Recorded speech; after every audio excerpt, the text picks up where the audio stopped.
Vegetable chop মানেই যে সব সময় বিট গাজরের প্রয়োজন হয় বা আলুর প্রয়োজন হয়, এটা কিন্তু একদম ভুল ধারণা। ভেজিটেবিলস মানে যে কোনো সবজি দিয়েই কিন্তু আমরা এই ভেজিটেবিল চপটা বানিয়ে নিতে পারি। তো ভাবছো কি কী দিয়ে বানিয়েছি? চলো সেটাই তো শেয়ার করব। তার জন্যই তো আজকের ভিডিওটা। দারুণ টেস্টি একটা ইউনিক জিনিস দিয়ে আমি এটা বানিয়েছি। খেতেও যেমন সুন্দর, দেখতে তো জাস্ট ওয়াও বলতে পারো। সত্যি একদম ভেজিটেবিল চপ কেনা যেমন হয় ঠিক সেই রকমই। তো চলো দেখেই নিয়েছো আশা করি কী দিয়ে এটা বানিয়েছি। হ্যাঁ সত্যি এঁচোড় দিয়ে। এঁচোড় দিয়েও যে এত সুন্দর ভেজিটেবিল চপ হয় তোমরা ট্রাই না করলে কিন্তু খুবই মিস করবে। তার জন্য কিছুই না, এঁচোড়টাকে খুব ভালো করে খোসা ছাড়িয়ে একটু ডুবো ডুবো করে কেটে নাও। মানে এই যে দেখো ডুমো করে কেটে নিয়েছি একটু বড় বড় পিস করে। আর আলু নিয়েছি দুটো। তো সবগুলো একসঙ্গে সিদ্ধ করে নিয়েছি। দেখেছো কতটা সুন্দর সফটভাবে সিদ্ধ হয়েছে। জাস্ট জল দিয়ে এটা সিদ্ধ করবে, কিছুই করতে হবে না। দেখেছো সিদ্ধ হয়ে গেছে। দেখিয়ে দিচ্ছি, আলুটাও কিন্তু খুবই সফট হয়েছে। একটু দলা পাকা যাতে না থাকে তার জন্য খুব ভালো করেই সিদ্ধটা করেছি, কারণ এঁচোড়টা আবার সিদ্ধ বেশি না হলে খেতে একদমই ভালো লাগবে না। তো চলো এবার এগুলোকে খুব ভালো করে ম্যাশ করে নিতে হবে, নইলে কিন্তু খেতে একদমই ভালো লাগবে না। চলো মূল রেসিপিতে এবার যাওয়া যাক কীভাবে তৈরি করেছি। তো অবশ্যই কিন্তু খালি হাঁ করে দেখলে হবে না, ট্রাই করতে হবে আর প্রচুর পরিমাণে শেয়ার কমেন্ট করতে হবে। তাতেই তো জানবো যে হ্যাঁ সত্যি তোমাদেরও ভালো লেগেছে এই সুন্দর রেসিপিটা। তো কথা বলতে বলতে দেখো আমি আলুটা খুব ভালো করে ম্যাশ করে নিয়েছি। এবার এঁচোড়টাকেও খুব ভালো করে ম্যাশ করে নিতে হবে। দেখো একটু দানা দানা ভাব থাকবে, কেউ ভালো করে করলে দেখবে সুন্দর একটা স্মুথ হয়ে যাবে। এই যে দেখো, দেখেছো কতটা সুন্দরভাবে ম্যাশ করে একদম রেডি হয়ে গেছে। দেন চলো ওভেনের মধ্যে একটা সুন্দর করে কড়াই বসিয়ে দিলাম। দিয়ে তাতে দিয়ে দেবো পরিমাণ মতো তেল, খুব অল্প পরিমাণেই তেলটা ব্যবহার করব। আর দিয়ে দিচ্ছি দেখো বাদাম। দেখেছো বাদামের জায়গায় তোমরা চাইলে কাজু অথবা আমন্ড যা অ্যাড করতে পারো, অসুবিধা নেই। বাট বাদামের ফ্লেভারটাই কিন্তু দেখবে ভেজিটেবিল চপে খেতে ভালো লাগে। তো দিয়ে দিলাম বাদাম, একটু নাড়াচাড়া করে দিয়ে দিলাম পাঁচফোড়নটা দিয়ে আবারও একটু নাড়াচাড়া করে নিলাম। যখন দেখবে বাদামটা একটু ফ্রাই হয়ে গেছে, মানে কাঁচা বাদাম দেওয়া হয়েছে তার জন্য একটু ফ্রাই করে নিতে হবে, নইলে খেতে একদমই ভালো লাগবে না। তো দেখো যখন দেখবে একটু বেশ মুচমুচে ভাব মানে ক্রাঞ্চি ভাবটা এসে যাবে, তখন এর মধ্যে একে একে বিভিন্ন মশলা অ্যাড করব। তো ফার্স্ট দিয়ে দিলাম দেখো আদা রসুনের পেস্ট। আমি এখানে 2 চামচ আদা রসুনের পেস্ট ব্যবহার করছি।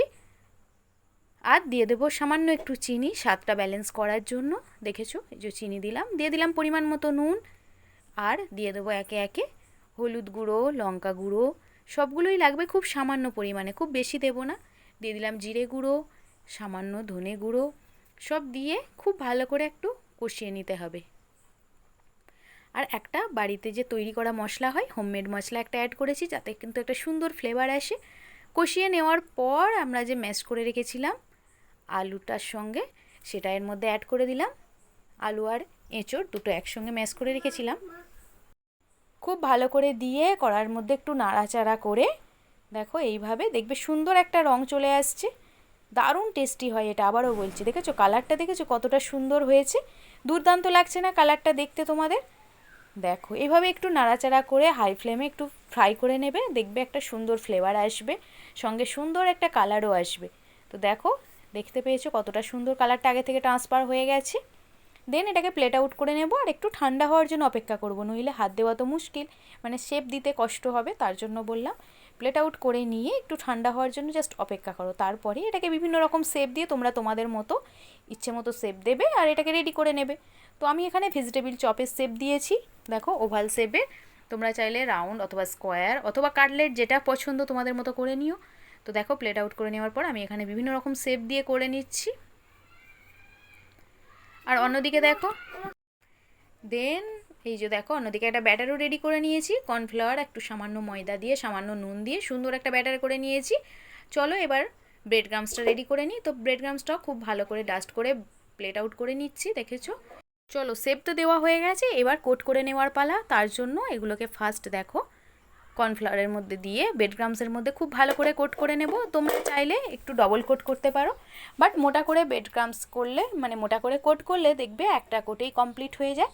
তো সেই জন্যই আমি দেখো লিকুইডটা একটু মোটা করেছিলাম আর এদিকে ব্রেড ক্রামসের মধ্যেও একটু বেশি করে ঘুরিয়ে নিচ্ছি। দেখেছো সুন্দরভাবে হয়ে যাচ্ছে, মানে একটা কোটেই কিন্তু বেশ সুন্দর হয়েছে। দেখো কতটা সুন্দর হয়েছে। মানে কর্নফ্লাওয়ারটা যদি তোমরা একটু মোটা করে গোলো, মানে একটু ঘন করো, তাহলে দেখবে একটা কোটেই কিন্তু যে কোনো রেসিপি তোমরা করে নিতে পারবে। বেশি মোটা করলে আবার ভালো লাগবে না, আর এই যে দেখো দেখতে পাচ্ছ তোমরা, তো সবগুলো অলমোস্ট রেডি হয়েই যাচ্ছে আমার। দেখো আমি একটা করেই কিন্তু কোট করছি, করে এটাকে কিছুক্ষণ ফ্রিজের মধ্যে রেখে দেবো। ফ্রিজের মধ্যে রাখলে দেখবে ঘন্টাখানে খুব ভালো করে সেট হয়ে যায়, তার জন্য বললাম। দেখো ফ্রিজে রাখার পর দেখেছো কতটা সুন্দর হয়ে গেছে। দেখলে কেউ বলবে এটা একটা কোট করা, না এটা ডবল কোটই দেখে মনে হবে, সুন্দর হয়। চলো এরপর ওভেনের মধ্যে একটা কড়াই বসিয়ে একটু ডিপ ফ্রাই করে নেব লো টু হাই ফ্লেমে রেখে।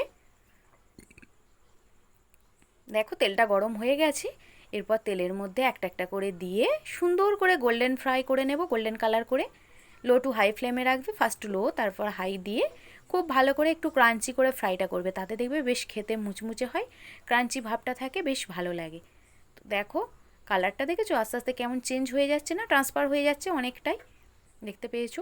চলো এরপর প্লেট আউট করে নিই, প্লেট আউট করে নিয়ে তোমাদের সঙ্গে শেয়ার করব, তাহলে তোমরা বুঝবে আরও কতটা সুন্দর হয়েছে। দেখো ফার্স্ট প্লেট আউট করার জন্য তুলে নিলাম, দেখেছো কালারটা কতটা সুন্দর হয়েছে, খুব সুন্দর লাগছে না?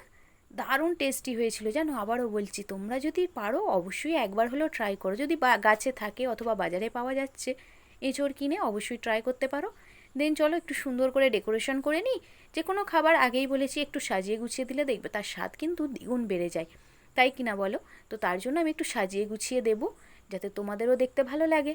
তো দেখো কতটা ক্রিস্পি হয়েছে সেটা দেখানোর জন্যই আমি এইভাবে দেখাচ্ছি।